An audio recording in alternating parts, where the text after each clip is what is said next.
Game day is here. Pitt in the round of 64 against Iowa State in Greensboro, North Carolina. Let's talk about it on this episode of Locked On Pitt.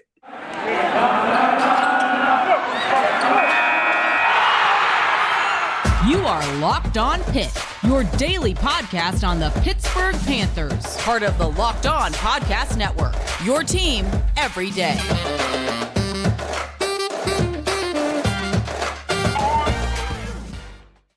Welcome back to another episode of Locked On Pitt podcast. Everybody, as always, I'm your host, Nick Faribault. We're talking NCAA tournament action. Panthers playing Iowa State. This is going to be a good one. As we know, it should be a close one with today's episode brought to you by FanDuel Sportsbook, the official sportsbook of Locked On. Make every moment more. Visit FanDuel.com/Locked On today to get started. But let's talk about this team. Specifically, Iowa State. So I can't tell you if Federico is going to play. We'll figure that out as we get closer and closer to game time tomorrow. Obviously, that's a significant factor in a game where a team likes to crash the boards. One team does, and that being Iowa State. Just as it was a significant factor against Mississippi State, although the Panthers had that gritty win that, boy, I just love when you really put it down to where they went in that game. It is impressive as any win they have had all year. But let's talk about Iowa State. Talk about some of their key things, some of the happenings in this program. First of all, Caleb Grill is no longer on the team.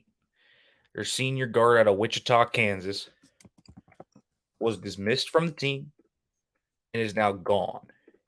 Why is this significant? Their best three-point shooter by far, 37% on the season, was Caleb Grill. And now he's gone.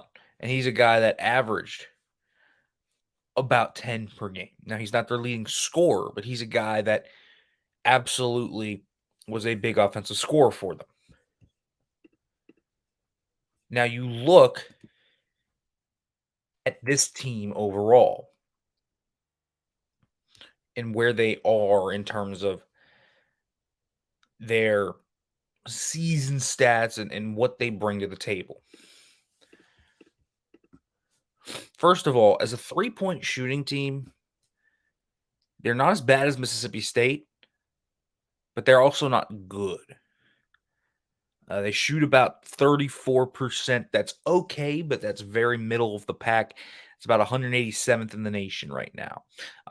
No, they are not bad in any metric. They make about 6.5 per game. Again, not great. That's towards the lower half of the Big 12, and they only attempt about 19 threes per game too. So they don't shoot a lot of threes, and they don't make a lot of them. And that's something to look at. Now, it's not like that there's only one shooter on this team. Grill is gone, but they have some guys to look out for. Jaron Holmes is their main scorer. He's a guy that averages 13.4 per game, shoots about 35% from downtown, 39% overall. High volume guy that doesn't have a lot of efficiency, though. So that's something to keep an eye on. And then you look at a guy like Gabe Kleschnauer, where he is a guy that also averages up near that 13 clip, about 12.9, shoots 36% from downtown. He's their top three-point shooter right now. And that's a guy to look out for. But again, none of these guys are really high upside finishers at the rack. And then you have Azaj Kunk, who is a guy out of Slovenia who's a stretch four and really likes to stretch the floor and shoot the ball. You have Osano Sunny as well, who finishes pretty well around the rim.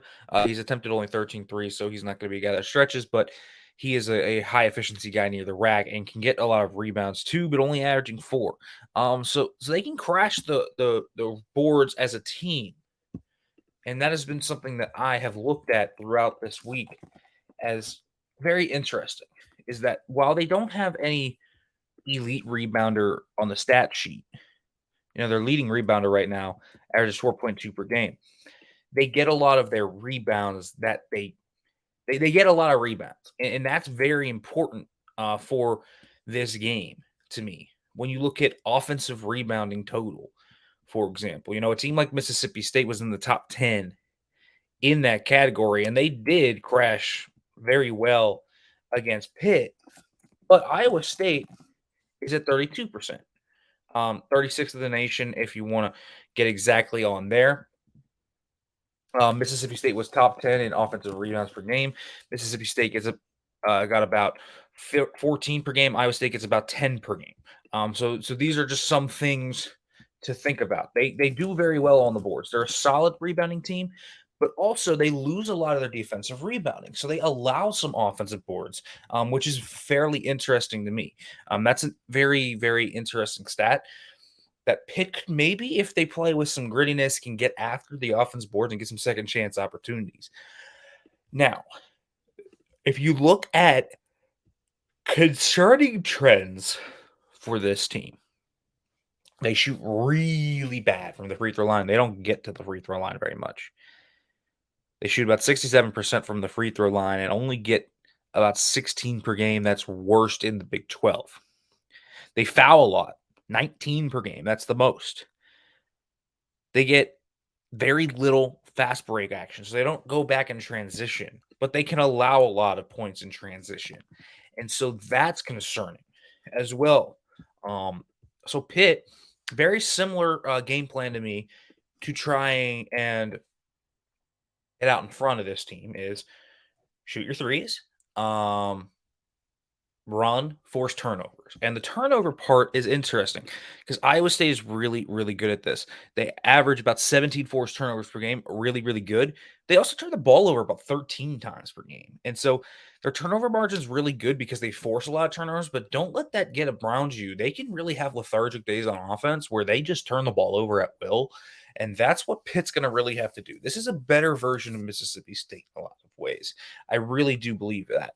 They're not as lethargic as Mississippi State is offensively. And we saw that on full display on Tuesday, how Mississippi State really just couldn't get anything going. But there is now a different kind of pizzazz to this team. They shoot the three a little bit better. But they turn the ball over and turn you over at an even higher clip.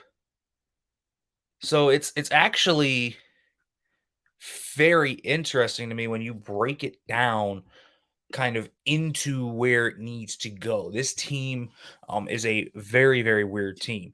But let me talk more about that. But first, folks, I want to let you know about FanDuel. FanDuel Sportsbook. It's the midway point of the NBA season, and it's now the time to get FanDuel. FanDuel, America's #1 sportsbook. Folks, new customers get a no-sweat first bet of up to $1,000. That's bonus bets back if your first bet doesn't win. Just download the FanDuel Sportsbook app. It's safe, secure, and super easy to use. Then you can bet on everything from the money line to point scores, threes drained. For example, you can include core markets, spread, money line, total. Folks, you have player points, rebounds, props, all this different things. And you can also have exclusive bets like 2 3-pointers scored in the first 3 minutes, for example. Plus, FanDuel even lets you combine your bets for a bigger chance at a bigger payout with the same game parlay. So don't miss the chance to get your no-sweat first bet of up to $1,000 in bonus bets when you go to FanDuel.com/lockedon. That's FanDuel.com/lockedon to learn more. Make every moment more with FanDuel, the official sports betting partner of the NBA. All right, everybody. Let's talk about this game. So we ran over some stats. We ran over some key players in this game that are key. If you look for starters, if you're looking for the guys who will start this game, Holmes, Klashenauer, Osuni, Couric, and Lindsay are those guys. And, it's really a fascinating team to look at because the team is constructed to be a defensive team that plays slow basketball. Like their pace of play is one of the worst in the entire NCAA because they play very slow. but they also are one of the worst three-point shooting teams, and they've lost 7 of 10 coming into this one, but 2 of those wins were against Baylor, and this is one comparison I wanna make. Baylor is top 20 in pick and roll percentage plays. Pitt is top 30 in that metric. They're very similar teams in a lot of ways. Pitt and Baylor, that is. Um, it's a weird matchup. And Iowa State had Baylor's number all year, but also Pitt has some things, for example, that maybe you wouldn't think that Baylor does have. For example, Pitt is worse on the boards, and Baylor was able to get pounded down low and inside, and that's what really hurt them when they played this team, because Iowa State, when they're at their most dangerous, just destroys you on the interior, rebound, and they finish at the rack. That's where they get you. But there are a few different things that they don't have. Baylor, for example, in a lot of ways, turns the ball over more than Pitt, but they don't force a lot of turnovers, very similar to Pitt. They take a lot of three pointers, very similar to Pitt. They make a lot of three pointers, very similar to Pitt. They're not a great defensive team, very similar to Pitt. Great free throw shooting team, very similar to Pitt. It's a very similar look at. They play very similar styles. But the one key difference in these games is that when you look at Pitt versus Baylor, specifically on the defensive boards when Federico is in, when Federico plays, Pitt is a decent enough defensive rebounding team. When he doesn't, that's when it really gets down to you. For example, when you look at adjusted efficiency defensively, Pitt's 5-3, but if you remove Duke, they're 5-1. And this team doesn't have the length that a Duke has. In fact, Pitt can shoot the rock really well over the top and really throw off Iowa State. Iowa State has had an issue recently, too. In that losing streak that we have talked about, at 7 of 10, teams have shot the ball exceptionally well from three. Now, Baylor 14 threes in their last loss to Iowa State, for example, when they lost 78-72, because they just got scrunched down in the paint. So Pitt's going to have to do well enough on the boards to at least neuter it a little bit. But you look at when Iowa State has been defending the three recently, it's not been good. It has not been good. And they haven't shot the three all that much better either. Baylor is a team that has shot it well, but West Virginia in that game made 9 threes. They shoot a lot of threes and they face a lot of threes. And teams are connecting on a lot of them. And if Pitt gets hot, oh boy, this matchup could really go haywire. This could be a sneaky game where Pitt kind of pulls away if that happens in some way. There is a scenario there. There's also a scenario where Pitt just gets crushed on the boards and Iowa State runs away with it. And then there's that scenario where it's a dogfight, mug out. And that's kind of where I'm leaning with this one. Very similar game to Mississippi State. I look at these two teams and they are very similar, matched up in that regard. Even with the Baylor comp, that is worrying to me. It depends if Federico plays because Pitt's going to need that rim protection. They're going to need that ability to really crash the boards a little harder. All of that. All of that is extremely, extremely worrying. And so Iowa State has had trouble with teams that can maybe go at it with slow teams that are maybe more physical with them on the board, right? Iowa State's 3-0 against Baylor, though, a similar team to Pitt. if they can crash down low and really dominate the paint, Iowa State is going to have a very easy time, I think, scoring points. Pitt doesn't have to win the rebounding battle, but they can't let them get like 20 offensive boards. It's tough for me to see that working in Pitt's favor. And so, I look at Pitt, and it's a good matchup for Pitt. In some ways, it's a bad matchup for them. It's a winnable game, though. That is certain. It really is a winnable game for Pitt because if they shoot well from deep, oh man, they can easily win this one.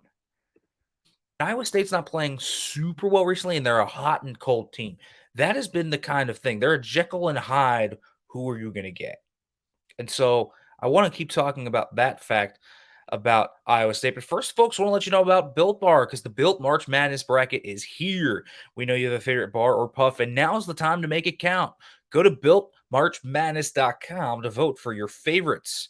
Folks, listen, you can vote for whatever your favorite bar or puff is. And if your favorite sports team happens to win, you'll be voting for that bar too. Support your team, support your bar or puff. And folks, when you vote for your favorite bar or puff, you will be entered into a drawing where 50 lucky Locked On listeners will get a free box of Built. Not only that, but one Locked On fan will win a 12-month subscription to Built to have Built's best bars and puffs delivered monthly straight to your doorstep. You got to try Built. Built, the best protein bar ever. They're so amazing. 100% real chocolate. They're low in sugar, high in protein, everything you want. And they are covered in that real chocolate, folks. So run to BuiltMarchMadness.com right now to vote for your favorite bar or puff and pick up a box while you're there. You can vote every day in March, so hop in and support your pick. But let's shift over here to kind of where I'm trying to get at and what needs to happen for Pitt to win this game. They got to shoot well. They got to get turnovers. More importantly, they need a really good game out of one person, Blake Hinson. And yes, I know it seems so chic. Oh, he has to have a big game against his former team. Blake Hinson, when he shoots the ball well, can absolutely crush teams like Iowa State. It really is that type of game where Blake Hinson's on. I think Pitt wins this one. I really do. So, Pitt, I feel like he is the X factor. Now, of course, you want all other guys. If Guillermo Diaz-Graham has to start again, he needs to be big in this one. There's so much going on that Federico injury, and that is kind of the tell-all in many ways. Does Federico actually suit up? He didn't practice today, it seems. I don't know. But this team has fought already, and this team is grimy, and they can play in the muck. And that's always been one of my favorite types of matchups for Pitt to play this year is those mucky games because they've been able to win them outside of Duke. They've been able to win them, and they're not going to make Iowa State look like world beaters on offense. Pitt doesn't necessarily match up super terribly because it's teams that run and gun really well that give Pitt a lot of trouble. Like a Miami, for example, can really run up the score on them. When you look at a team like Duke, when they're shooting the ball as well as they were, they can really run it up on Pitt. That's really where Pitt can struggle. But this year, they don't really struggle against these teams. They keep it close, and they always have that shot, and their shooting is a big reason why. So when you have guys like Blake Hinson, Greg Elliott, Nelly Cummings, Nike Sabandy, all these guys that can shoot, that is really, really fun to think about. This team has a very real chance to to win this game. It's a winnable game. I told you their draw was really good when they came into this one. That doesn't mean they're going to win necessarily. It doesn't. But do you think I'm not at least encouraged by the matchup? I absolutely am. It is a good matchup for Pitt, and they definitely have that chance, that puncher's chance from outside to win this game. There is no doubt about it. The line right now is Iowa -4.5. The over/under is actually 130.5. That is I don't know if I would bet on that one, folks. That is a tough one to me to sell you on if you're trying to put some money on this one. But Pitt should be feeling some confidence here after playing that mucky game against Mississippi State. They just got to shoot the ball, shoot it early, shoot it often. And, you know, Iowa State is a team, if they're hot, that could really just run Pitt out of the gym. It's a Jekyll and Hyde team. It's a team that plays well some nights and doesn't play well others. But I feel weirdly good about where Pitt is in this one. We'll see if that feeling is reciprocated as we get closer. But I don't know. The matchup for Pitt isn't bad, and I like where they are. We'll be back tomorrow talking about the game, whether they win or lose. It's house money right now with this team and the fun season they're having. Folks, as always, thank you for listening to the Locked On Pitt podcast. And as always, hail to Pitt.